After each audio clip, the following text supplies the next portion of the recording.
A very good morning to all students. In the today lecture of heat transfer, the topic of discussion is composite wall. This topic is very important as exam point of view students. Composite wall. As you are seeing on the screen, the first topic, that is the thermal resistance in series. Thermal resistance, in the last lecture we have already studied RTH. जो RTH आपका thermal resistance होता है, ठीक है, वो we have already studies L upon K A से denoted होता है ऑफ ए वॉल. अगर कोई पर्टिकुलर वॉल दे रखी है जिसकी thermal conductivity K you have to give इन.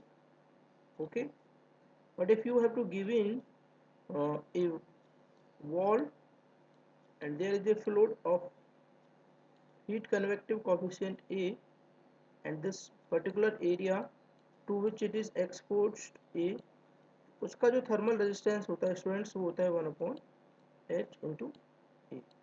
ठीक है, तो ये दोनों ही थर्मल रेजिस्टेंस के फॉर्मूले हैं जो we will use in this particular lecture.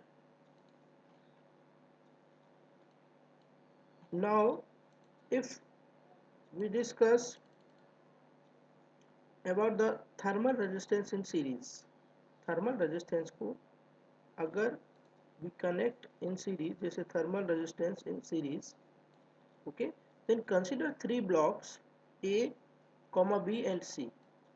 We are here considering three blocks. One is A, another one is B and another one is C.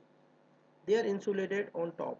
ये जो टॉप सरफेस है स्टूडेंट्स ये, और जो बॉटम सरफेस है स्टूडेंट्स, ठीक है, they are insulated on top, bottom, front and back.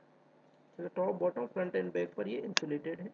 ठीक है, since the energy will flow first through block A, so that कि block A से energy पहले flow करे and then through block B, then block B से flow करे and then through block C.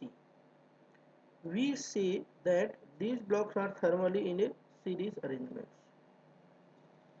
हम कहते हैं कि ये जो blocks हैं वो thermally किस में हैं? series arrangements में. A, after then that block B, after then that block C. Ka, Kb and Kc is the thermal conductivity of these blocks. La, Lb and Lc is the length. इसकी जो length है वो La है, ये जो length है Lb है, ये जो लेंथ है Lc.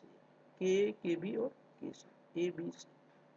ओके स्टूडेंट्स, ये T इनफाइनाइट 1 और ये आपका T इनफाइनाइट 2.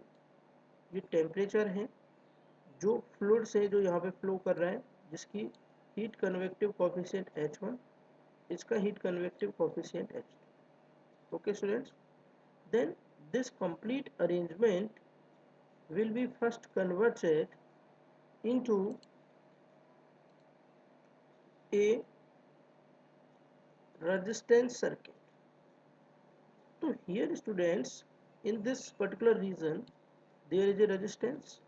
Okay, तो यहाँ पर टेम्परेचर पॉइंट कितना है? T infinite 1.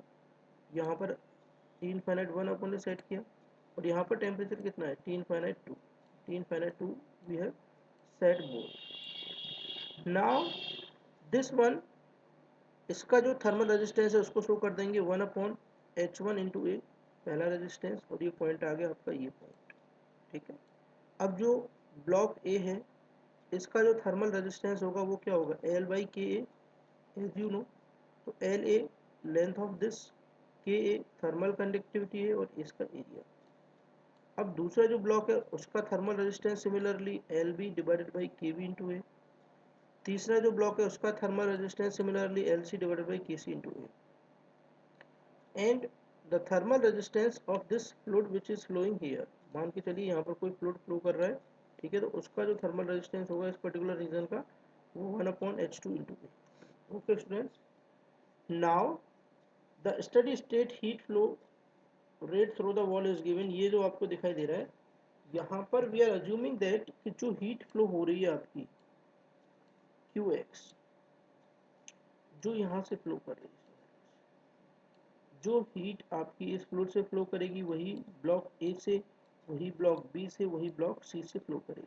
ठीक है, तो यहाँ पर ये जो रेजिस्टेंस है, अगर मान के चलिए ये R1, R2, R3, R4 and R5, these all resistance are in series।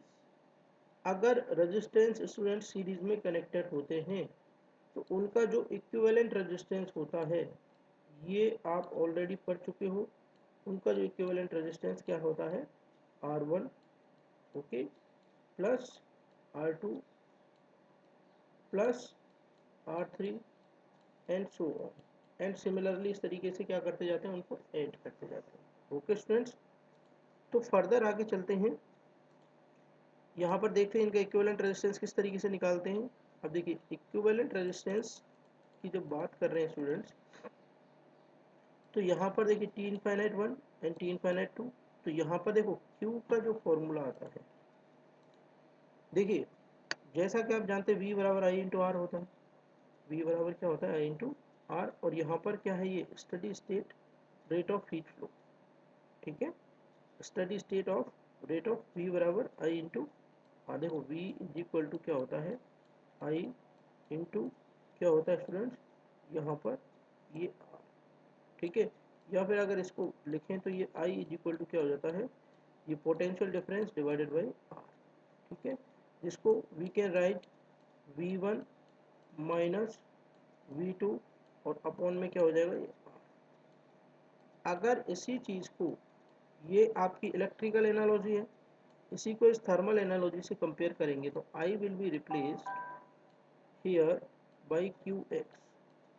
ठीक है स्टूडेंट्स, और यहाँ पर ये V1 की जगह क्या लिख देंगे, T infinite 1 minus T infinite 2, T infinite 1 minus T infinite 2 divided by, यहाँ पर क्या आ जाएगा स्टूडेंट्स, ये सिग्मा RTH, यानी जो थर्मल रेजिस्टेंस है वो आएगा। ठीक है, इसी के लिए we write here QX is equal to T infinite 1 minus T infinite 2 divided by sigma RT। Okay students, then T infinite 1 minus T infinite 2 we know very well, तो यहाँ पर thermal resistance R1, R2, R3, R4, R5, थोड़ा सा यहाँ mistake हो गई है कि ये LA डिवाइड बाई KA, ठीक है, इनटू में A आएगा सब में। ठीक है, यहाँ पर भी A आएगा सब में और यहाँ पर भी A आएगा सब। ओके स्टूडेंट्स, यानी सभी पोर्शंस में क्या आ जाएगा, A इज इक्वल टू क्या हो जाएगा, ये UA/DT। U क्या है बेसिकली स्टूडेंट्स, ओवरऑल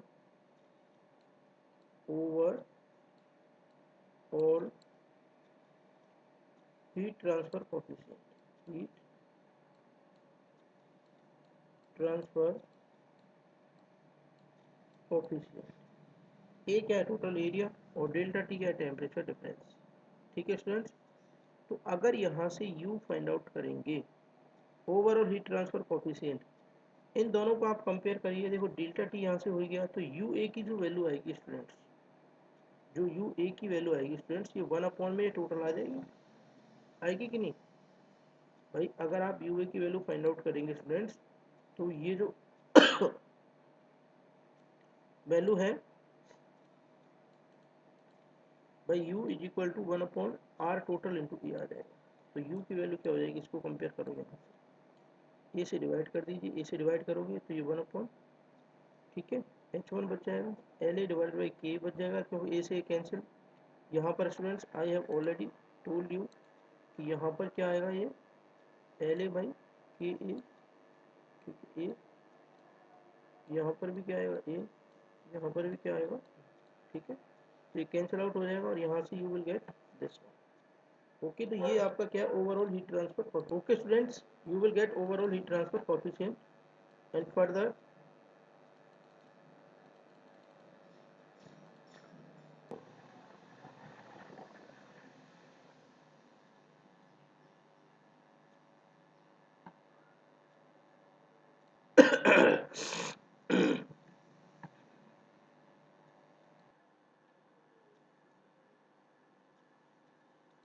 तो स्टूडेंट्स यहाँ देखिए ये जो क्वेश्चन आपको दिखाई दे रहा है, ये find the heat flow rate through the composite wall as shown in the figure, assume one dimensional flow. देखो के दे दिया, के बी, के सी, के डी, बहुत ही आसान न्यूमेरिकल है, जो अभी आपने किया उसी की तरह है। अब देखिए यहाँ पर ये जो एरिया है बच्चों, देखो एरिया तो ये वाला रहेगा ना, जहाँ से आपकी हीट फ्लो होगी, टोटल एरिया ये सामने। तो अब आप एक चीज़ बताइए कि अगर ये वाला एरिया है स्टूडेंट्स, तो ये जो एरिया रहेगा आपका, जो यहाँ ए से फ्लो करेगा, तो वो तो बच्चों कितना हो जाएगा, देखो 10 तो इसकी इस वाली साइड में है, ये कितना है 10 है, और जो ऊपर वाली साइड है बच्चों ये कितनी है 3 + 7, तो ये भी 10 है। तो 10 × 10 कितना हो जाएगा 100 सेंटीमीटर स्क्वायर, 100 सेंटीमीटर स्क्वायर। अब आप यूनिट आप एक कन्वर्ट कर लेना, अगर आप 100 सेंटीमीटर स्क्वायर लिख रहे हैं तो या तो आप इसको पहले यूनिट में कन्वर्ट कर लो भाई, इसको आप किससे डिवाइड कर दोगे सेंटीमीटर स्क्वायर की जगह, इसको आप किससे डिवाइड कर दोगे, इसको सेंटीमीटर में 1 2 3 4 4 जीरो से डिवाइड करो, ठीक है। अब ये बी पॉइंट ये है और ये आपका क्या है सी है, ठीक है। तो यहाँ पर जो एरिया होगा स्टूडेंट्स, यहाँ पर जो एरिया होगा स्टूडेंट्स, ये जो एरिया है, ठीक है, और नीचे वाला जो एरिया होगा स्टूडेंट्स, ये जो एरिया है, ठीक है। ये जो दोनों एरियाज हैं, ये जो एरियाज हैं, ये स्टूडेंट्स ये एरियाज, ठीक है, और नीचे वाला एरिया, ये area two B, area two B, B का जो एरिया है स्टूडेंट्स, वो सिंपल सी वाली बात है, ये कितना है आपका 10 सेंटीमीटर, और इनटू में क्या है आपका 10 सेंटीमीटर ये है, और ये हाइट कितनी है आपकी 3 सेंटीमीटर, 10 × 3 ये कितना हो जाएगा 30 सेंटीमीटर। अगर बात करेंगे सी का एरिया कितना है, तो सी में बच्चों ये 10 तो है ही, और देखो ये जो हाइट दिखाई दे रही है ये कितनी है 7, तो टोटल इसका कितना हो जाएगा बच्चों, ये हो जाएगा 70, कितना आ जाएगा 70 सेंटीमीटर, और डी का एरिया उतना रहेगा। ये सारी चीज़ें आपको यहाँ पे कैलकुलेट कर लेंगे। आई थिंक ये चीज़ आपको समझ में आ जाएगी आसान। आगे बढ़ते हैं स्टूडेंट्स। देखिए ये एरिया आपने लेंथ कैलकुलेट कर लिया, कन्वर्ट कर लिया 3 L B, L C, L D, A B, A C, A D. अब आपको थर्मल रेजिस्टेंस कैलकुलेट करना है, और जैसे R T H A, thermal resistance of A, L A divided by K A into A, R T H B, L B divided by K B into A B, ठीक है। तो ये values आपको put up करनी है, कुछ भी नहीं करना है। इस फॉर्मूले में आप यहाँ समझ सकते हैं, जैसे ए इसका thermal resistance V R T H A, B R T H B, C थोड़ा सा इसको और ऊपर कर देते हैं स्टूडेंट, सी का आर टी एच सी, और ये डी, और डी का आर टी एच। क्लियर है। यहाँ पर आपको पता ही है टेम्परेचर ये T1 हो जाएगा, ठीक है, और ये टेम्परेचर T2, T1 और ये T2।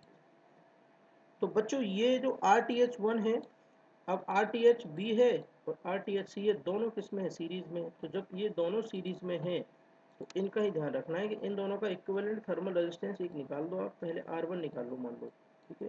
तो अब आपको पता है अगर दोनों सीरीज में है तो 1/R1 इज इक्वल टू क्या हो जाएगा, वही 1/RB प्लस 1/RC।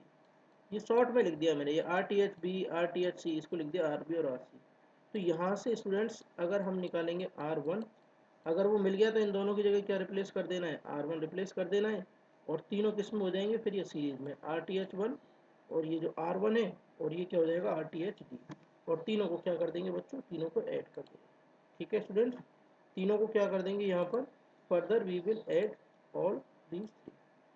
अगर तीनों को ऐड करेंगे तो ये यहाँ पे देख सकते हैं, जैसे मान लीजिए RTHC यहाँ पे निकाल लिया, RTHD निकाल लिया, the equivalent thermal resistance for parallel thermal resistance, parallel के लिए इक्विवेलेंट निकाल दिया, यहाँ पर ये चीज़ कैलकुलेट हो गई कंप्लीट, ठीक है स्टूडेंट्स।